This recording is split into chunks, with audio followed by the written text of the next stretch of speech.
Assalamualaikum warahmatullahi wabarakatuh. Perkenalkan, nama saya Enola Rasanti, NIM 3062-2003. Di sini saya ingin memaparkan tugas sejarah peradaban Islam dalam bentuk mind mapping dalam tema Perang Salib. Dalam perang salib sendiri itu terbagi menjadi 4 materi. Yang pertama itu timbulnya perang salib, yang kedua sebab-sebab perang salib, yang ketiga periodenisasi perang salib, dan yang terakhir itu jalannya perang salib. Nah, untuk materi yang pertama yaitu timbulnya perang salib itu perang salib itu sendiri itu merupakan serangkaian perang yang terjadi hampir 2 abad. Nah, dimulai dari abad ke-11 sampai abad ke-13. Itu tuh sebagai wujud reaksi Kristen Eropa terhadap Islam Asia. Sehingga militer Eropa itu menggunakan salib sebagai simbol untuk menunjukkan bahwa perang ini suci dan bertujuan untuk membebaskan kota suci Baitul Maqdis terhadap agama Islam. Peristiwa penting dalam gerakan ekspansi yang dilakukan oleh Arsalan berhasil mengalahkan tentara Romawi, dan peristiwa ini itu menanamkan benih permusuhan dan kebencian orang-orang Kristen terhadap umat Islam, yang kemudian itu mencetuskan perang salib. Nah, kebencian itu semakin bertambah setelah dinasti Saljuk dapat merebut Baitul Maqdis dan menekankan beberapa peraturan bagi umat Kristen yang ingin berziarah di tempat sana. Untuk selanjutnya ada sebab-sebab perang salib. Nah, sebab-sebab perang salib itu mempunyai beberapa faktor yang memicu terjadinya perang salib. Nah, faktor tersebut itu ada 3. Yang pertama, faktor agama, faktor politik, dan faktor sosial. Untuk faktor agama itu dimulai sejak dinasti Saljuk itu merebut Baitul Maqdis dari tangan dinasti Fatimiyah, sehingga pihak Kristen itu merasa tidak bebas untuk menunaikan ibadah ke sana karena penguasa Saljuk itu menetapkan sejumlah peraturan yang dianggap mempersulit mereka yang hendak melakukan ibadah ke Baitul Maqdis. Untuk faktor kedua yaitu faktor politik, terjadi karena kekalahan Bizantium dan jatuhnya Asia Kecil ke bawah kekuasaan Saljuk, sehingga mendorong Kaisar Alexius untuk meminta bantuan kepada Pos Urbanus II untuk mengembalikan kekuasaan di daerah penduduk dinasti Saljuk. Dan di sisi lain, kondisi kekuasaan Islam pada saat itu sedang melemah, sehingga orang Kristen di Eropa berani untuk ikut mengambil bagian dalam perang salib. Untuk faktor yang terakhir ada faktor sosial, di mana para pedagang besar yang berada di pantai timur Laut Tengah itu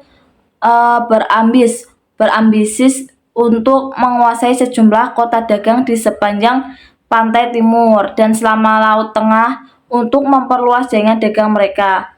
Nah, mereka itu rela menanggung sebagian dana perang salib untuk menjadikan kawasan tersebut sebagai pusat perdagangan mereka. Apabila pihak Kristen Eropa memperoleh kemenangan, hal itu memungkinkan karena jalur Eropa akan bersambung dengan rute perdagangan di timur melalui jalur strategis. Untuk materi selanjutnya itu ada periodisasi perang sabit. Nah, dalam periodisasi perang sabit itu ada 3 periode, yaitu periode pertama, kedua, dan ketiga. Untuk periode pertama itu pada tanggal 7 Juni 1099, pasukan perang salib sudah berada di depan pintu gerbang kota Yerusalem. Dan umat Islam melakukan perlawanan lebih dari 1000 pasukan dari dinasti Fatimiyah di benteng kota Yerusalem. Nah, pertahanan Fatimiyah di benteng kota Yerusalem ini dapat dilihat sewaktu kota Yerusalem dikepung oleh tentara salib selama 30 hari dan orang Islam tidak dapat bertahan di sana. Dan untuk periode kedua itu pada tanggal 1123 Masehi muncullah seorang tokoh Islam bernama Imaduddin Zaki, pemimpin Mosul dan Irak. Pada awalnya beliau merupakan budak, kemudian menjadi panglima pada waktu Sultan Malik Shah, dan ia seorang panglima perang, ahli strategi, diplomat, administrator. Ia juga perlu menghantam pasukan salib yang menghubungkan Antioch dan Edessa dengan terlebih dahulu menguasai Aleppo.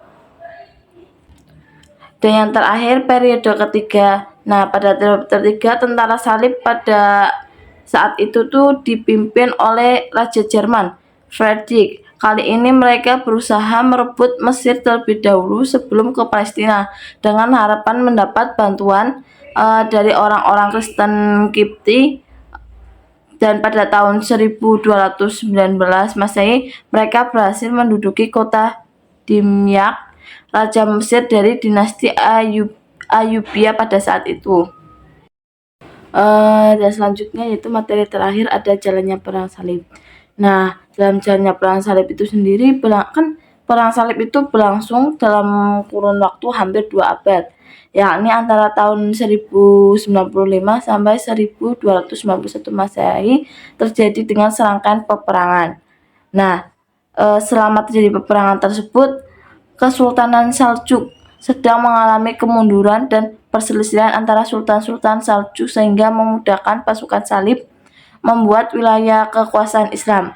Dalam kondisi inilah muncul seorang sultan Damaskus yang bernama Muhammad yang berusaha mengabaikan konflik internal dan menggalang kesatuan dan kekuatan Saljuk untuk mengusir pasukan salib.